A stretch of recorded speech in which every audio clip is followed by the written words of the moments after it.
तो बच्चों exam form release हो चुके हैं, ये तो आपको पता ही है। उससे पहले बच्चों एग्जाम फॉर्म फिल करने की एक कंडीशन है आपकी असाइनमेंट। अगर आप अपने असाइनमेंट्स कंप्लीट कर चुके हो तो आप एग्जाम फॉर्म फिल करने के लिए एलिजिबल हो। इसी के लिए बच्चों हम आपकी स्पेशल डिमांड पे असाइनमेंट्स लेके आए हैं। BPAG 171 का सॉल्व्ड असाइनमेंट हिंदी मीडियम में। बच्चों मुझे बहुत सारे कमेंट्स आ रहे थे, मैम आप हिंदी मीडियम में असाइनमेंट बनाओ। स्टार्ट करते हैं बच्चों, कौन से सत्र के लिए एप्लीकेबल हैं। जनवरी 2025, जो बच्चे दिसंबर में एग्जाम देने वाले हैं उनके लिए असाइनमेंट एप्लीकेबल है। लास्ट डेट देख लेते हैं बच्चों, इसकी लास्ट डेट है आपकी 31 अक्टूबर 2025। मेक श्योर बच्चों आप इस डेट से पहले, इस तिथि से, तारीख से पहले अपने असाइनमेंट जो है वो जमा कर दो, सबमिट कर दो अपने स्टडी सेंटर में।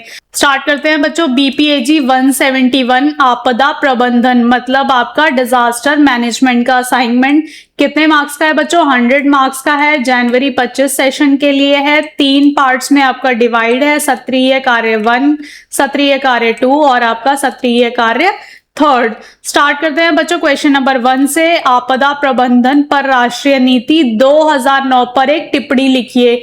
20 मार्क्स का बच्चों आपका क्वेश्चन है। सॉल्यूशन की तरफ आते हैं बच्चों। मेन बात का आपने खास ध्यान रखना है, 500 शब्दों में लिखना है बच्चों।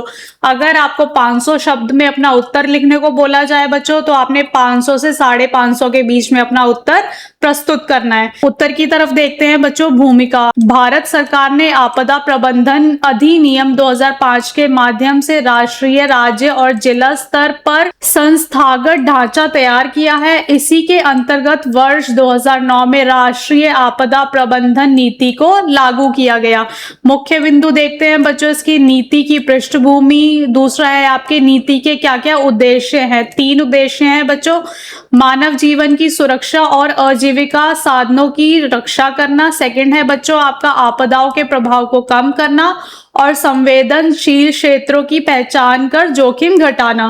थर्ड है बच्चों आपका आपदा प्रबंधन में समुदायों को सशक्त बनाना और उनकी सक्रिय भागीदारी को सुनिश्चित करना। उसके बाद बच्चों थर्ड पॉइंट पे आते हैं। नीति की मुख्य विशेषताएं क्या हैं, दी हुई है बच्चों आपकी समग्र दृष्टिकोण। और बच्चों सेकंड है आपका संस्थागत समन्वय। थर्ड है बच्चों आपका जोखिम न्यूनीकरण और आपका विकास।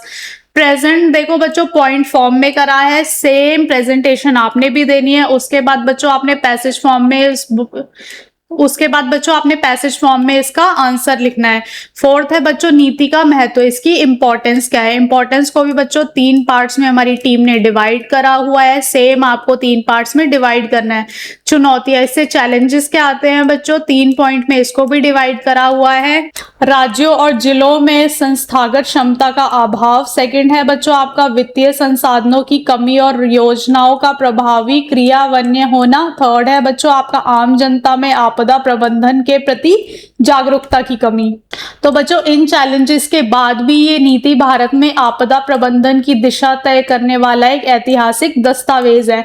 निष्कर्ष बच्चों, कंक्लूजन आपने लिखना है। कंक्लूजन, कोई भी अपना उत्तर बिना कंक्लूजन के पूरा नहीं करेगा बच्चों। कंक्लूजन का ये मतलब होता है कि जो भी अब तक आपने आंसर में करा है उसको पूरा प्रेजेंट करना कि आपने आंसर में बताया क्या है। ये उसकी समरी होती है, शॉर्ट समरी होती है बच्चों। स्क्रीन पे बच्चों आपके आंसर चल रहा है, आप वीडियो पॉज करके अपना आंसर लिख सकते हो। सेकंड है बच्चों आपदा और विकास के बीच संबंध की जांच कीजिए, मतलब ये कैसे सिमिलर है, ये कैसे रिलेटेड है। 20 मार्क्स का बच्चों आपका क्वेश्चन है। वर्ड लिमिट का आपने खास ध्यान रखना है, 500 वर्ड्स की वर्ड लिमिट है। भूमिका देख लेते हैं बच्चों, आपकी स्क्रीन पे प्रेजेंट है। मुख्य बिंदु बच्चे इसके विकास से आपदा का बढ़ता जोखिम, इसके भी 2 मुख्य बिंदु है। सेकंड है बच्चों आपका आपदा से विकास पर नकारात्मक प्रभाव, मतलब इसका नेगेटिव इम्पैक्ट क्या है। स्टार्ट करते हैं बच्चों। फर्स्ट अगर मैं आपको समझाती हूं तो ये है कि विकास से आपदा का बढ़ता जोखिम, अगर जैसे जैसे डेवलपमेंट होता रहता है बच्चों तो उससे डिजास्टर का खतरा और बढ़ता रहता है।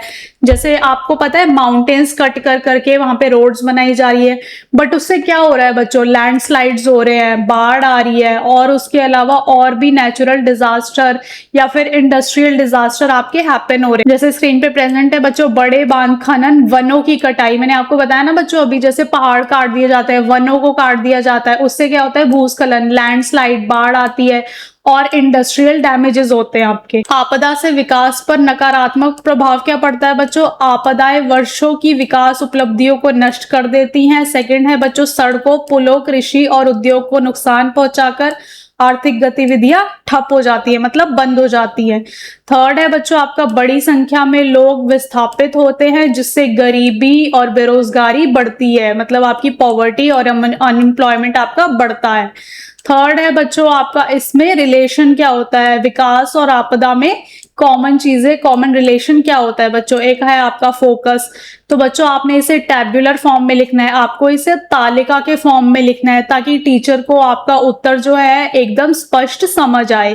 फोकस है बच्चों अभिभूमिकरण है बच्चों, उसके बाद है आपका थर्ड पॉइंट है आपका कार्य का स्वरूप, फोर्थ है आपका बच्चों मापदंड, फिफ्थ है बच्चों आपकी सीमाओं का खतरा। सामने बच्चों सिमिलैरिटी लिखी हुई है कि किस चीज से आपदा और विकास में क्या क्या परिवर्तन आते हैं। उदाहरण देखते हैं बच्चों, बाढ़ आने पर तुरंत राहत शिविर बनाना और भोजन पानी की व्यवस्था करना। और इसमें सिमिलैरिटी ये है बच्चों, बाढ़ रोधी विकास योजनाएं जैसे तटबंध निर्माण, सुरक्षित आवास और आपका जल निकासी प्रणाली को विकसित करना। सेवेंथ है बच्चों आपका समय प्रबंधन से संबंध। उसके बाद निष्कर्ष बच्चों, आपने हर एक अपने उत्तर में निष्कर्ष लिखना है, क्योंकि अगर आप उत्तर का निष्कर्ष ही नहीं लिखोगे तो आपकी टीचर को पता कैसे चलेगा कि आपने इस आंसर में प्रेजेंट करा क्या है। उसके बाद बच्चों सत्रीय कार्य दूसरे पर आते हैं, जिसका थर्ड क्वेश्चन है, आपदा जोखिम न्यूनीकरण को मुख्य धारा में लाने के लिए संवैधानिक प्रावधानों का उल्लेख कीजिए। बच्चों आपका 10 अंक का ये प्रश्न है, 250 शब्दों में आपने इसको लिखना है, मतलब 250 से 300 शब्दों के बीच आपका ये उत्तर होना चाहिए। भूमिका देख लेते हैं बच्चों, आपकी स्क्रीन पे प्रेजेंट है। उसके बाद बच्चों मुख्य बिंदु, फॉर्मेट बच्चों आपका हर एक उत्तर का सेम होना चाहिए। पहले आपकी भूमिका, सेकंड आपका मुख्य बिंदु और थर्ड बच्चों आपका निष्कर्ष। राज्य का दायित्व, नीतिगत निदेशक तत्व, थर्ड है बच्चों आपका मौलिक कर्तव्य, फोर्थ है बच्चों आपका संघीय ढांचा। उसके बाद बच्चों निष्कर्ष, मैं बार बार आपको दोहरा रही हूँ बच्चों, आपको निष्कर्ष बिल्कुल भी स्किप नहीं करना, बिना निष्कर्ष के आपका उत्तर जो है वो अधूरा है। फोर्थ है बच्चों भारतीय महासागर सुनामी 2004 के केस अध्ययन की व्याख्या कीजिए। 10 प्रश्न, 10 अंक का बच्चों आपका ये प्रश्न है।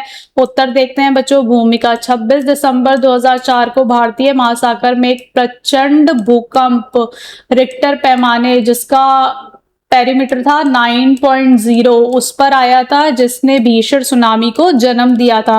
मुख्य बिंदु देख लेते हैं बच्चों, आपदा का स्वरूप कैसा था, इसका प्रभाव क्या हुआ, मतलब इसका इफेक्ट क्या हुआ। भारत में लगभग 12,405 लोगों की मृत्यु हुई और लाखों लोग विस्थापित हुए। अंडमान निकोबार द्वीप समूह पर सबसे अधिक प्रभावित हुआ। मत्स्य उद्योग, कृषि, पर्यटन और तटीय संरचना को भारी क्षति पहुंची, मतलब उन्हें बहुत ज्यादा नुकसान हुआ।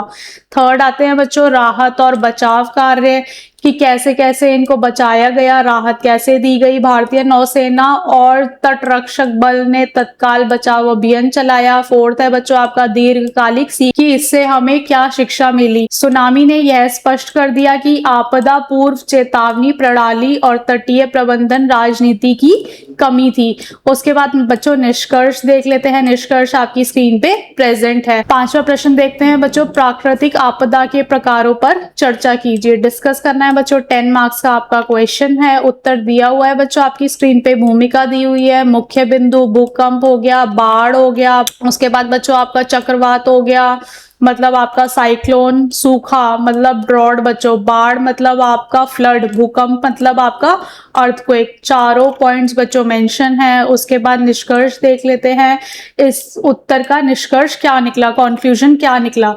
थर्ड पार्ट पे आते हैं बच्चों। स्टार्ट करने से पहले बच्चों ये देखते हैं, अगर आपकी कोई भी असाइनमेंट आपको नहीं मिल रहे हैं या फिर आपके फ्रेंड्स इंग्लिश मीडियम के असाइनमेंट ढूंढ रहे हैं बच्चों, कोई कंफ्यूजन है उन्हें, तो बच्चों अभी उन्नति एग्जाम गुरु के यूट्यूब चैनल पे आओ। पहले तो बच्चों सब्सक्राइब कर लो और उसके साथ साथ बेल आइकन और बेल आइकन दबा दो बच्चों, ताकि आपकी कोई भी अपडेट इन्फॉर्मेशन या लेटेस्ट इन्फॉर्मेशन कोई भी आपसे मिस ना हो।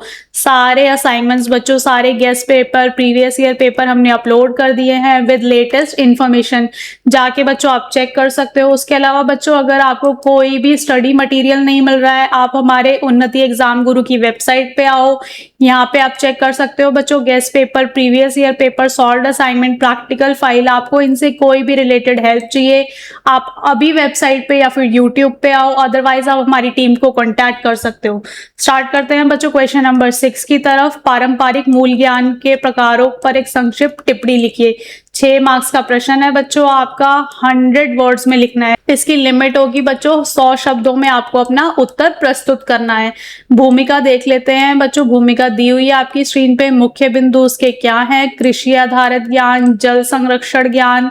थर्ड है बच्चों आपका आवास निर्माण ज्ञान। फोर्थ है बच्चों आपका स्वास्थ्य संबंधी ज्ञान। फिफ्थ है आपका समुदाय आधारित प्रथाएं। उसके बाद बच्चों निष्कर्ष देखते हैं। निष्कर्ष भी बच्चों आपकी स्क्रीन पे प्रेजेंट है। आप वीडियो पॉज कर करके अपने आंसर्स नोट डाउन कर सकते हो। 7 क्वेश्चन की तरफ आते हैं बच्चों। सामाजिक और आर्थिक पुनर्वास की अवधारणा को उजागर कीजिए। 6 मार्क्स का क्वेश्चन है बच्चों। सेम आपको 100 शब्दों में अपना आंसर, अपना उत्तर प्रस्तुत करना है।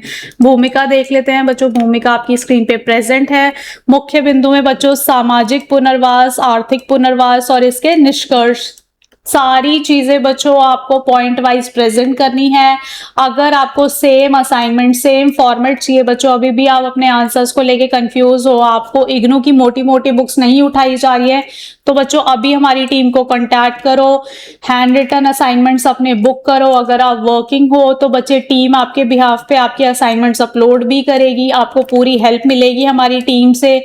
आपने बच्चों यही करना है कि आपने जल्दी से जल्दी स्क्रीन पे दिए गए नंबर पे हमारी टीम को कांटेक्ट करना है, ताकि हमारी टीम आपसे जुड़े और आप हमारी टीम से हेल्प ले सको। Thank you.